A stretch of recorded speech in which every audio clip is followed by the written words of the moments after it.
Hi, I'm Anna. I am a critical care registered nurse with a lot of NICU experience. Welcome to this video answering the question, why don't extremely premature infants survive? Simply put, extremely premature infants don't survive because all of their body systems are extremely premature, especially their respiratory system and their lungs. There aren't enough functional alveoli for gas exchange, and there isn't enough surfactant produced to keep those very few alveoli that are present open and functional.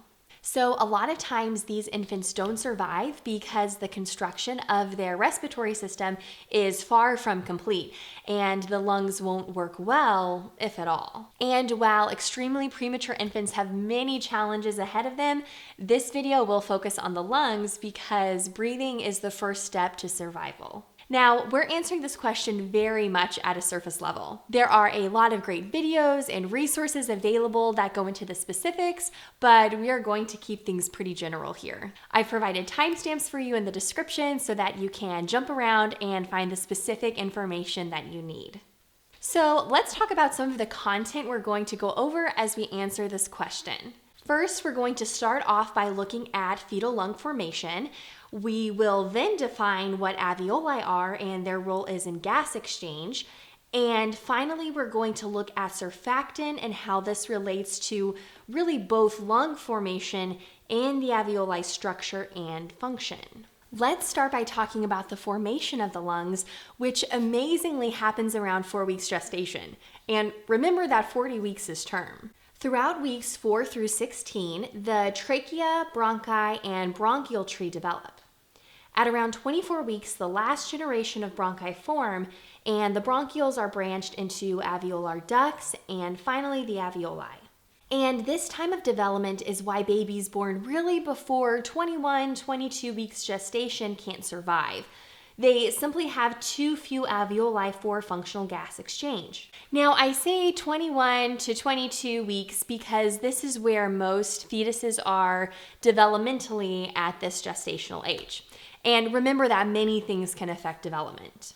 But to speak generally, before 22 weeks, the structures aren't developed that would allow the infant to perform the basics of respiration. So we've mentioned a few words already that will come up again and again as we talk about fetal lung formation, fetal circulation, and the changes that have to happen in order for a baby to transition to life outside the womb. We are going to dig deeper into some terminology and define some structures to help us pull together the big picture later. And we will start with alveoli. Alveoli are microscopic in size and have an incredibly intricate capillary mesh wrapped around them. Alveoli multiply rapidly after 16 weeks gestation. Between 18 to 20 weeks, they're around 10,000, but by the time the baby is full term, there will be anywhere from 20 to 50 million.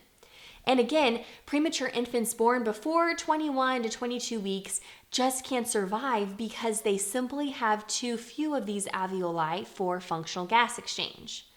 This is also why the younger a premature baby is in terms of gestation, the more respiratory support they tend to need to compensate for this lack of a developed respiratory system. So what is the function of alveoli? Well, they perform gas exchange, and gas exchange at the most basic level in the lungs is the dropping off of carbon dioxide and the picking up of oxygen.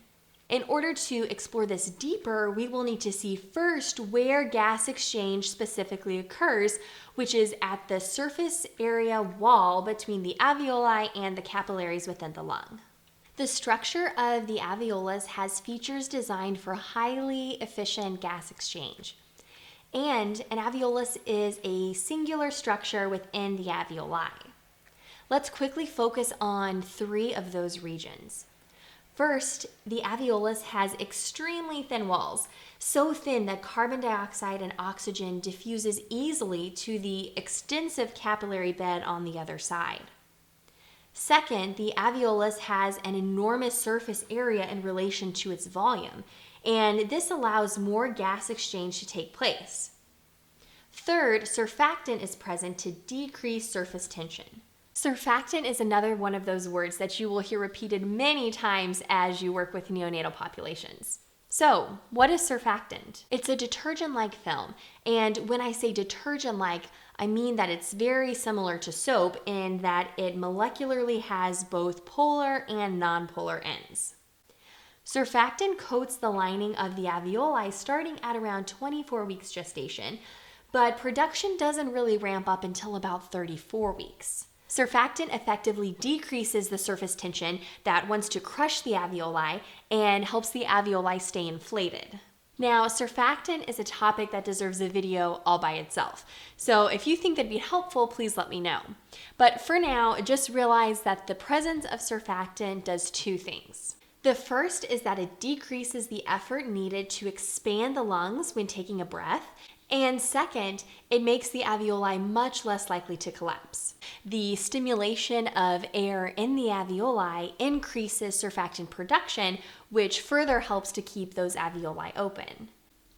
And again, to bring this back to our initial question, babies born before 21, 22 weeks can't survive because the very few alveoli that have developed and participate in gas exchange tend to collapse rather than fill with air because they lack surfactant, which again starts developing at around 24 weeks and really doesn't ramp up until 34 weeks. So there you have it.